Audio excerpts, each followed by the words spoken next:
Good morning, students. Today we will continue with our topic of dissolution of partnership firm. ये आज का हमारा question है.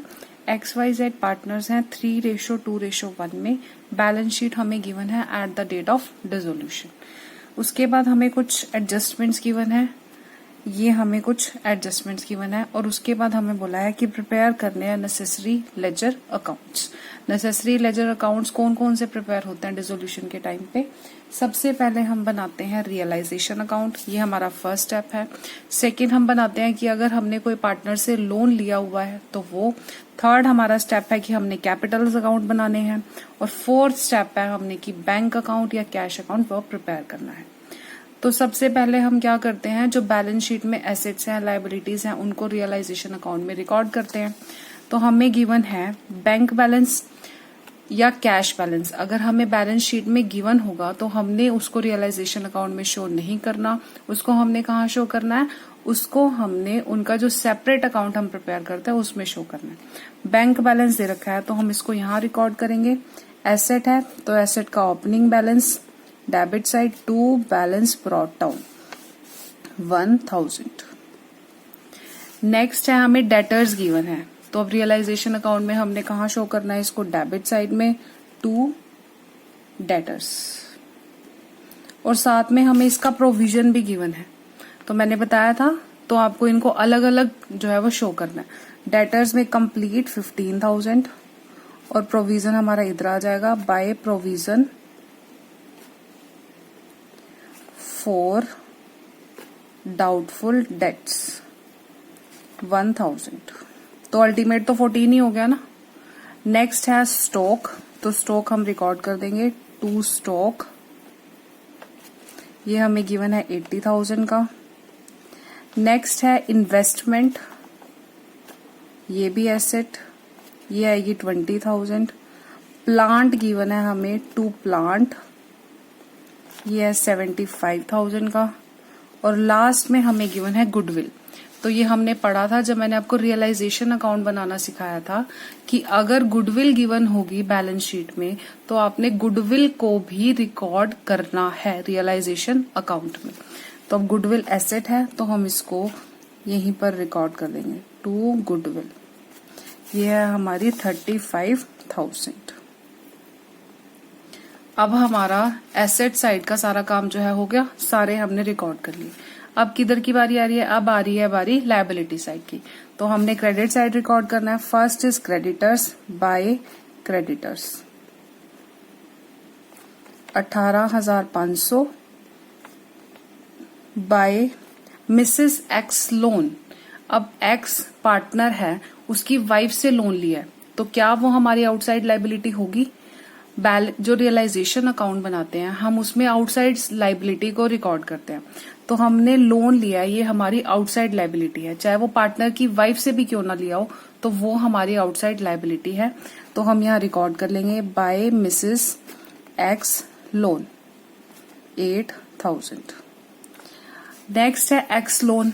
अब पार्टनर से लोन लिया है, इसके लिए तो सेपरेट अकाउंट बनाते हैं. तो इसका क्रेडिट बैलेंस होता है by balance brought down 8,000. I hope clear हो रहा होगा आपको. आगे गिवन है वर्कमैन कंपनसेशन रिजर्व. अब ये इसके अगेंस्ट हमें कोई लायबिलिटी गिवन है या नहीं ये हम चेक कर लेंगे. अभी ये रह गया हमारा. अब इन्वेस्टमेंट फ्लक्चुएशन फंड भी गिवन है. अगर इन्वेस्टमेंट से रिलेटेड, अगर इन्वेस्टमेंट फ्लक्चुएशन फंड जो है हमने बनाया होगा इन्वेस्टमेंट से रिलेटेड बनाया होगा और अगर इन्वेस्टमेंट एसेट साइड में रिकॉर्ड है तो हमने इन्वेस्टमेंट फ्लक्चुएशन फंड को भी रियलाइजेशन अकाउंट में ही शो करना है. कहां पर शो करना है, रियलाइजेशन अकाउंट में. अगर इन्वेस्टमेंट भी है और उससे रिलेटेड जैसे डेटर्स है उससे रिलेटेड हमने प्रोविजन बनाया, दोनों साथ साथ चलते हैं ना, तो हम दोनों को रियलाइजेशन में दिखाते हैं. ऐसे ही एसेट इन्वेस्टमेंट से रिलेटेड अगर मैंने कोई इन्वेस्टमेंट फ्लक्चुएशन फंड बनाया हुआ है तो हम इन्वेस्टमेंट को और इन्वेस्टमेंट फ्लक्चुएशन फंड को अलग अलग नहीं करेंगे, इन दोनों को भी साथ साथ ही रखेंगे. तो इसको भी मैं रियलाइजेशन अकाउंट में ही रिकॉर्ड करूंगी. अब इसका क्रेडिट बैलेंस होता है ना तो हम इसको डेबिट कर देंगे और क्रेडिट किसको करेंगे, रियलाइजेशन अकाउंट को. By investment fluctuation fund 7500। अगर इन केस इन्वेस्टमेंट नहीं गिवन एसेट साइड में और हमें लायबिलिटी साइड में इन्वेस्टमेंट फ्लक्चुएशन फंड गिवन है, अब ये दूसरा केस बता रही हूं कि इन्वेस्टमेंट नहीं गिवन लेकिन इन्वेस्टमेंट फ्लक्चुएशन फंड गिवन है, तो हमने क्या करना है उस केस में, ये हमारे लिए एक्यूमुलेटेड प्रॉफिट है, प्रॉफिट में से ही बनाया हुआ है हमने, तो ये पार्टनर्स की कैपिटल अकाउंट में एडजस्ट हो जाएगा। जैसे हम एक्यूमुलेटेड प्रॉफिट को डिस्ट्रीब्यूट करते हैं वैसे ही हम इसको भी डिस्ट्रीब्यूट कर देंगे उनकी प्रॉफिट शेयरिंग रेशियो में। आई होप ये दोनों चीजें क्लियर हो गई। अगर इन्वेस्टमेंट गिवन है और उससे रिलेटेड कोई फंड बनाया हुआ है आपने, तो वो दोनों चीजें रियलाइजेशन में ही शो करनी है। अगर इन्वेस्टमेंट फ्लक्चुएशन फंड अकेला है, इन्वेस्टमेंट नहीं है, तो वो पार्टनर्स में डिस्ट्रीब्यूट हो जाएगा। आगे है कैपिटल अकाउंट। कैपिटल अकाउंट हमने यहां पर शो करना है, बैलेंस दिखा देते हैं, by balance brought down. X का बैलेंस है हमारे पास 60, 56 और 40, 56,000 और लास्ट में है 40,000। अब हमारा काम सारा कंप्लीट हो गया, बस एक वर्कमैन कंपनसेशन रिजर्व का जो है वो रहता है, बाकी हमने सब कुछ रिकॉर्ड कर लिया। अब बारी आती है एडजस्टमेंट्स की। पहली एडजस्टमेंट है x took over the investment at 25% more than the book value. अब एक्स है, उसने क्या ले ली, हमारी इन्वेस्टमेंट ले ली, 25,000 की ले ली, तो हम यहां रिकॉर्ड करेंगे, फ्री में तो नहीं देंगे, तो उसकी कैपिटल में एडजस्ट करेंगे। एक्स कैपिटल अकाउंट, क्या लिया उसने, इन्वेस्टमेंट, 20,000 की इन्वेस्टमेंट थी, ठीक है, 25% मोर मतलब 5,000 रुपए एक्स्ट्रा पे किए, तो उसने इन्वेस्टमेंट 20,000 रुपए की कितने की ली, 25,000 रुपए में ले ली। क्लियर हो गई ये चीज। नेक्स्ट है Y took over the debtors amounting to 5,000 at ₹4,000। Y ने क्या ले लिए, डेटर्स ले लिए, 5,000 के डेटर्स कितने में लिए उसने, 4,000 में। तो वाई ने ये भी एसेट लिया तो वो भी यहीं रिकॉर्ड करेंगे, बाय वाई कैपिटल अकाउंट। क्या लिया इसने, डेटर्स, और लिए कितने के हैं, 4,000 के। देखो डेटर्स हैं कितने के, 15,000। 15,000 में से 5,000 के डेटर्स का तो काम हो गया, 15,000 में से 5,000 का डेटर्स का तो काम क्लियर हो गया। अभी मेरे कितने डेटर्स बाकी हैं, 10,000 के डेटर्स बाकी है। वाई ने लिए ना 5,000 रुपए वाले 4,000 रुपए में, तो 15,000 में से 5,000 चला गया, तो 10,000 के डेटर्स अभी भी रिमेनिंग है। Remaining debtors realised 75% of their book value. जो 10,000 रुपीज रह गए थे उसमें से भी 75% पैसे आए हैं बाय बैंक अकाउंट। कहां से पैसे आए, डेटर से, और कितने आए, 7,500। ये 7,500 पता चल गया आपको कैसे आया। 15,000 के टोटल थे जिसपे से 5,000 रुपए के तो वाई ने ले लिए, 5,000 वाले भी 4,000 में लिए, बाकी बचे कितने, 10 में से भी मुझे 75% मिला है। नेक्स्ट एडजस्टमेंट है stock is sold for 59,000 and plant is sold for 40,000। अब ये भी लिख लेते हैं, स्टॉक है 59,000 और प्लांट 40,000, तो टोटल आया 1,06,500। ठीक है। अब आगे गिवन है हमें expenses of realisation amounted to ₹1,000। अब हमें ये नहीं पता किसने बियर किया है किसने पे किया है, तो हमने यही एज्यूम करना है कि फर्म ने ही बियर किया और फर्म ने ही पे किया है। तो हम ये कहां दिखा देते हैं, डेबिट साइड में टू बैंक अकाउंट, और ब्रैकेट में क्या लिख देंगे, एक्सपेंसेस 1,000 के। ठीक है। नेक्स्ट हमें बोला है it was found that there is a liability for ₹8,000 for the damages which has to been paid. अब लाइबिलिटी है 8,000 की, डैमेजेस की वजह से हुई है, तो आपको ये भी पे करना है, ये भी खर्चा है, तो ये भी रियलाइजेशन में ही दिखाएंगे। तो यहां दिखाएंगे टू बैंक अकाउंट और ब्रैकेट में क्या लिखोगे, डैमेजेस, और अमाउंट 8,000। अब सारी एडजस्टमेंट्स कंप्लीट हो गई हैं। वर्कमैन कंपनसेशन रिजर्व से रिगार्डिंग कोई भी एडजस्टमेंट नहीं थी, तो हमने क्या करना है, पहले वर्कमैन कंपनसेशन रिजर्व यहीं पर डिस्ट्रीब्यूट कर देते हैं। और किस रेशो में डिस्ट्रीब्यूट होगा, वो होगा 3:2:1 में। तो इसका शेयर आएगा 15,000, ये 10,000 और ये 5,000। 30,000 को हमने 3:2:1 में डिस्ट्रीब्यूट कर दिया। अब हम रियलाइजेशन अकाउंट की बात करते हैं। रियलाइजेशन में डेटर्स का काम कंप्लीट हो गया, स्टॉक भी वो भी हो गया, इन्वेस्टमेंट का भी हो चुका है, इन्वेस्टमेंट ले ली थी। अब प्लांट का भी हो गया, गुडविल। अब गुडविल के बारे में कोई भी इंफॉर्मेशन नहीं गिवन, तो इसका मतलब हमने यही एज्यूम करना है कि गुडविल से कोई भी पैसा नहीं आया तो हमने रिकॉर्ड भी नहीं करना। अब बारी आती है लायबिलिटी साइड की।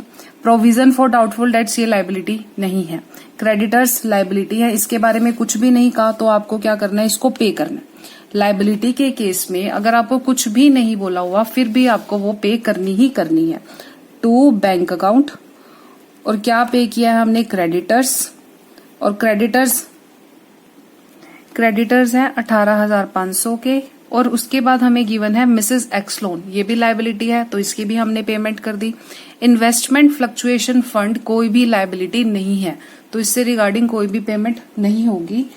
तो ये टोटल आया हमारा 23,500। अब सारा काम जो है रियलाइजेशन का कंप्लीट हो चुका है। अब हमने प्रॉफिट फाइंड आउट करना है या लॉस फाइंड आउट करना है।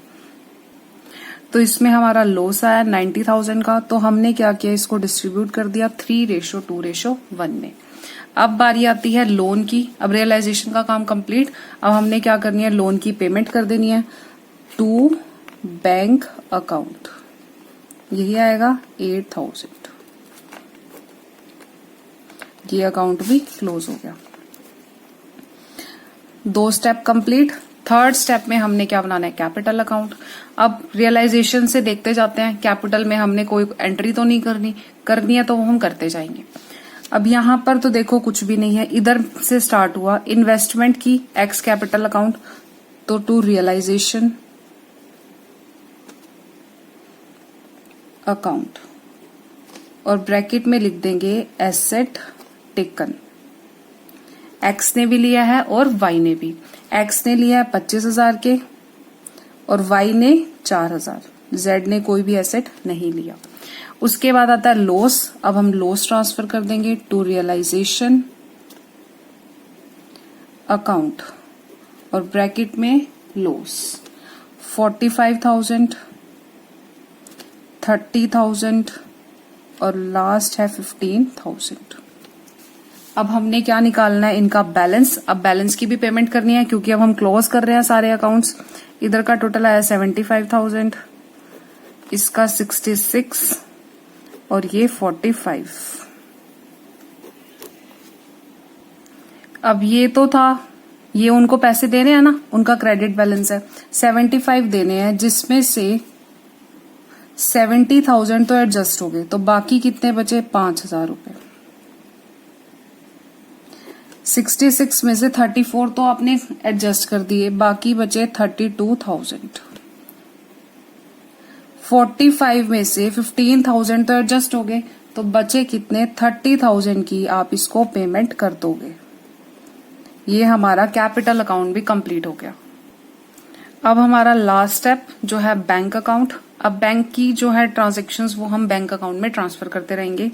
अब पहले पैसा आया है तो वो रिकॉर्ड कर लेते हैं टू रियलाइजेशन अकाउंट। कितना 106,500। अब पे भी तो किया है वो भी रिकॉर्ड कर देंगे बाय रियलाइजेशन। अब क्या क्या पे किया, एक हमने एक्सपेंसेस पे किए, एक हमने डैमेजेस पे किए, एक हमने लायबिलिटी, ये रियलाइजेशन अकाउंट से हमने ट्रांसफर कर लिया। अब एक लोन भी पे किया है तो यहां पर बाय एक्स लोन लिखेंगे और कितना पे किया 8,000 का।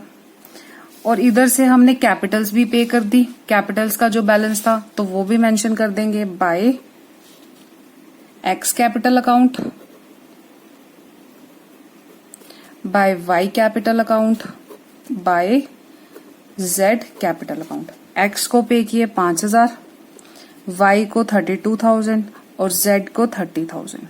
अब लास्ट में हमने क्या करना है, दोनों साइड का टोटल, और दोनों साइड का जो हमारा टोटल आएगा वो इक्वल आएगा। 107 500 इधर का टोटल आएगा और 107 500 इधर का टोटल आएगा। तो ये हमारे अकाउंट्स क्लोज हो गए। बैंक अकाउंट भी क्लोज, रियलाइजेशन अकाउंट भी क्लोज, लोन अकाउंट भी क्लोज और कैपिटल अकाउंट भी क्लोज।